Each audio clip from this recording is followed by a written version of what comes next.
In solo leveling after eliminating the Beast and Frost Monarch, Jinwoo was approached by Beru, who knelt before him as he questioned what happened to the person who had protected him earlier.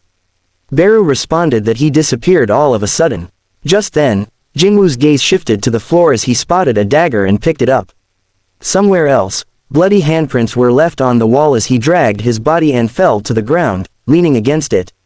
Sung Il-won heavily gasped for air as his body slowly deteriorated, thinking that this was the consequence of receiving God's power with a mere human's body.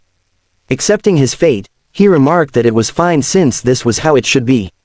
Suddenly, his dagger was gently thrown at his foot, and Jinwoo asked if he really thought he wouldn't know if he left like that. Stepping closer, Jinwoo questioned why he had left without a word again as he called him, Dad. In Sung Il-won's flashback, a gate appeared, a giant hole that called forth demonic beasts. He recalled that after clearing the dungeon boss of the gate, you must escape the gate within an hour.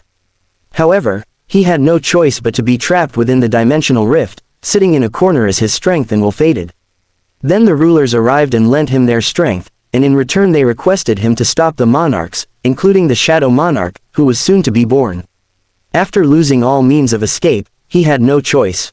When he returned to Earth as the ruler's emissary with a heavy responsibility, he could not fulfill that responsibility. Seeing that the vessel of the Shadow Monarch was his own son, Sung Il-won sorrowed. Although he knew that the worst calamity of humanity resided inside that body, he could do nothing other than observe from a distance. Meanwhile, the rulers, whose sole focus was to stop the complete advent of the Shadow Monarch, started to change their stance. Finally, the brightest fragment of light issued him a new order, to protect the Shadow Monarch. They had realized that, in order to stop the Monarch's plans, they needed the power of the Shadow Monarch. The only ones able to stop the destruction were the soldiers of the King of Dragons, who were going to arrive before the soldiers of the heavens. It was a huge gamble, not knowing whether they would side with the humans or the Monarchs.